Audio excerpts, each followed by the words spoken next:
right at the end of the last April Fool's, it was just like a picture. It was this TOG underwater in the sea, and we were like, oh my gosh, that's amazing. But then we're like, what if it was a boat or a battleship? It drives really slow like a boat. It's really heavy. And once we had the image, my boss saw it and he's like, oh my God, we're doing that. Let's do it.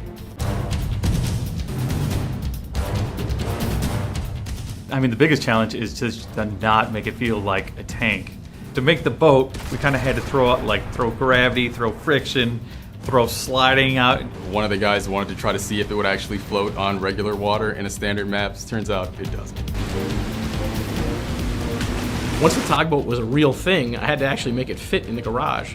When you're switching through the reel in the garage and you hit the tugboat, the whole garage floods. It's very cool.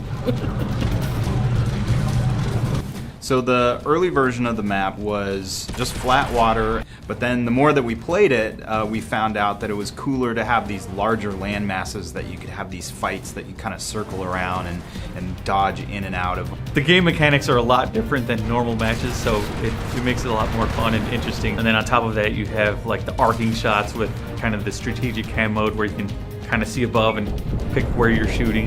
One of my favorite things to do is to try and bump somebody so I can actually try and tip them over as far as possible. But you can see that propeller sort of spinning underwater. The one thing is the audio, because a lot of it we kind of borrowed from World of Warships, which is kind of hilarious in itself. You can hear the wood creaking on the deck as the boat's turning. You hear foghorns in the distance, the seagulls. Since this is April Fool's, we want to kind of blow your mind and boat in the World of Tanks. It's hilarious, and it's crazy, and it's the TOG.